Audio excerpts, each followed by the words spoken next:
Good morning. Welcome to the Toronto Police Headquarters. Today we will have sex crimes detective Dan Luff. He will be updating the public and the media on a sexual assault investigation. Detective? Morning. My name is Detective Dan Luff, the Toronto Police Sex Crimes Unit. I just wanted to make the public and the media aware of a sexual assault investigation and arrest that's ongoing as we speak. To give you backgrounds, the gentleman beside us right here, who is identified as Fathi Rashid, spelling of his name is F-A-T-H-I, Rashid, R-A-S-H-I-D. He's 29 years. He's presently facing 13 charges, sex-related offenses. And an overview of what's occurred is from Wednesday, the 1st of April, 2015 to Tuesday, the 27th of October 2015.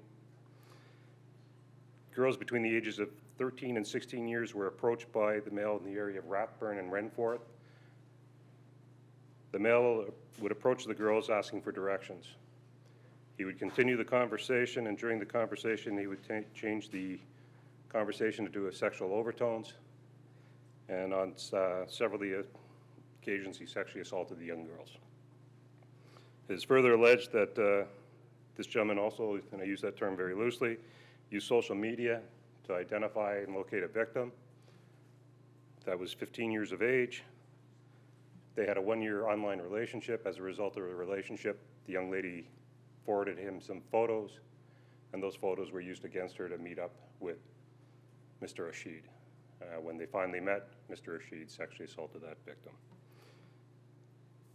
He has several online personas that we're aware of, and the investigation is continuing into that. The names that we know that he goes by right now are Malik Galvin D. Sweetie, and also Galvin D. Sweetie. Those spellings will be on the media release that will be made available. Just to give you a quick overview of the timelines, a bit of more detail. The first assault, as I said, was on the 1st of April. We had another, on that occasion he was charged with sexual assault, sexual interference, and criminal harassment. On the 5th of May was our second incident. On that occasion, he was also charged with sexual assault, sexual interference, and criminal harassment. On the 12th of June, we had our third offense. He was again charged with sexual assault, sexual interference, and criminal harassment. We had a further offense on the 13th of July where he was charged with sexual assault, sexual interference, and invitation to sexual touching. And then the final one is on the 27th of October, at which time he was charged with criminal harassment. So presently he's facing a total of 13 charges. And to break it down simply for yourselves, 4 counts of sexual assault, 4 counts of sexual interference, 4 counts of criminal harassment, and 1 count of sexual invitation to sexual touching. If you have any questions, more than willing to assist. Did I count right that there are 5 victims you know of? Yes. And you believe there are other victims? Yes, I definitely believe there are other victims. This is ongoing. He's been doing it at least on a monthly basis, pretty much since April. So I have no reason to disbelieve that there wouldn't be more. The time frame for the incidents when he's asking for directions, I'll advise the media, is at assembly and dismissal of the school hour. So that's when he targets the school areas in the Renforth and Rathburn area. And how did you catch him?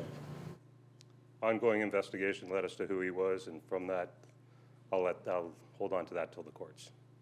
Criminal harassment, what's that about? Criminal harassment is when he's talking to these victims and he's speaking in a way that endangers or causes them concerns for their safety. And because of the sexual overtones of what he used, that conversation, I deem it to be criminal harassment. That would be for the courts to decide whether those charges are accurate. Are you worried that if you hadn't caught him, these encounters would escalate?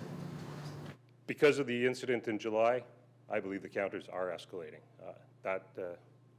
On that one there, we have the further charge of invitation to sexual touching. So, yes. He was targeting high schools, you said? He's in the area of schools. These victims were aged 13 to 16, so. The through social media and used photos of her against her. Was it extorted her allegedly to meet up with them using those photos? I don't want to use that word, but we'll go with that word, sir, yes. Okay, like threatening to use those. To expose the photos. You mentioned the July incident was escalated. Was that one of the ones asking for directions, or did that involve a person he met online? The July is the one that he met online, And when was the most recent incident? Was it, just in last October? Tuesday, October 27th. Was that also in like the Rathburn area? Yes, it was. And as a result of that, he was arrested shortly thereafter. What does he do for a living? He doesn't. He's a stay-at-home mom. He was actually driving around his 11-month-old child at the time of the last incident.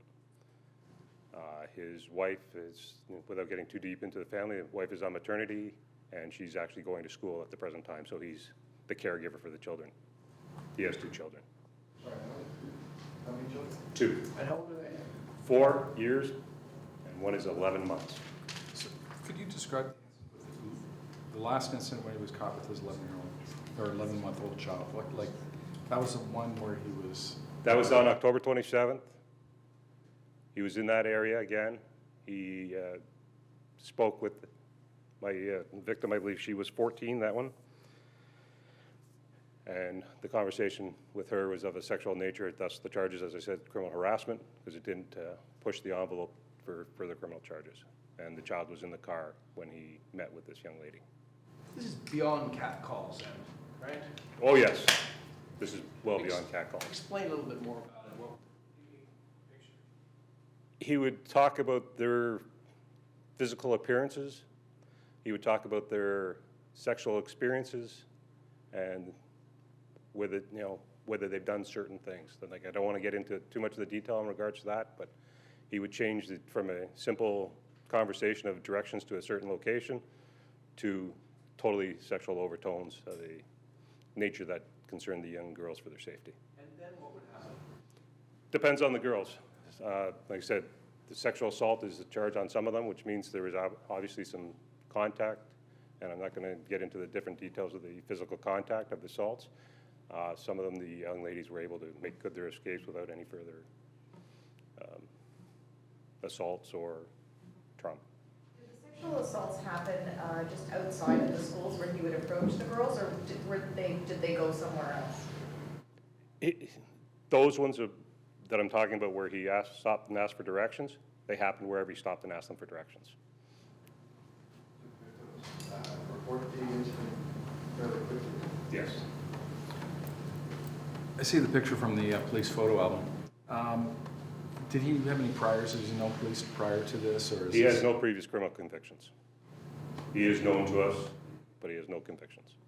It was Rathburn and Renforth, right? Yes.